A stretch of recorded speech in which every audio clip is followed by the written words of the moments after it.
बिहार सरकार के समाज कल्याण मंत्री मदन साहनी कल मंगलवार को शेखपुरा आए।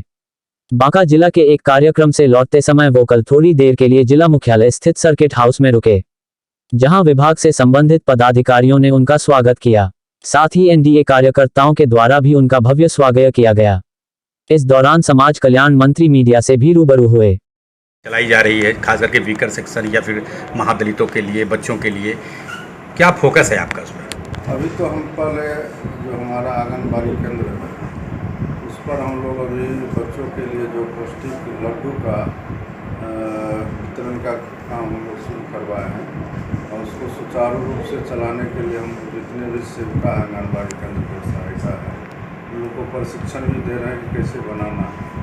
और उसके बाद बच्चों को हम लोग जो है उसका वितरण करवा रहे हैं, क्योंकि अभी कोरोना के कारण अभी हम लोग का सेंटर बंद है और जैसे स्कूल सब खुलेगा और जो सरकार का निर्णय होगा केंद्र को खुलना है तो फिर केंद्र भी खुलेगा। और जो हम लोग चाह रहे हैं कि ज़्यादा से ज़्यादा आंगनबाड़ी केंद्र पहले से ही सभी जिले में मॉडल आंगनबाड़ी केंद्र है उसका भी हम लोग चाहेंगे संख्या बढ़े। और जो एक तरह से समझिए कि बच्चों को स्कूल भेजने से पहले जितनी भी तैयारी हो सकती है उसका हम लोग अच्छे से चलाने की कोशिश करेंगे। बच्चे को तैयार करेंगे, स्कूल में भेजने के लायक बनाएंगे। और हम लोग जो है जो वृद्धाश्रम सभी जो है अनुमंडल में जो 1 से 1 अनुमंडल है, इसमें मुख्यालय में जिला मुख्यालय में 50-50 बेड का 2 वृद्धाश्रम का संचालन बहुत जल्द हम लोग करने जा रहे हैं, वो भी काम चल रहा है।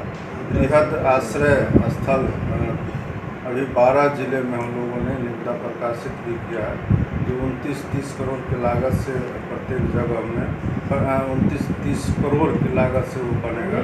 5 एकड़ जमीन प्रत्येक जगह जो है उपलब्ध कराया गया जिस पर इसका निर्माण किया जाएगा।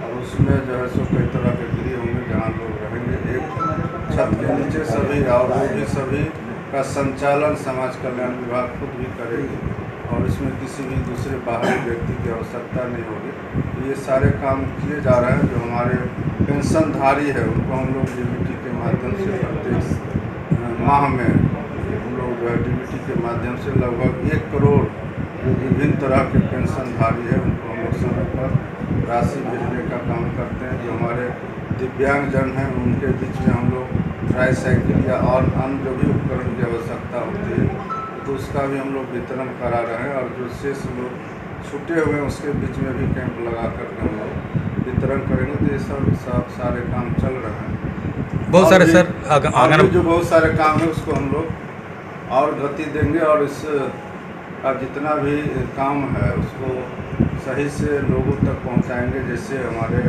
कोरोना के काल में जिन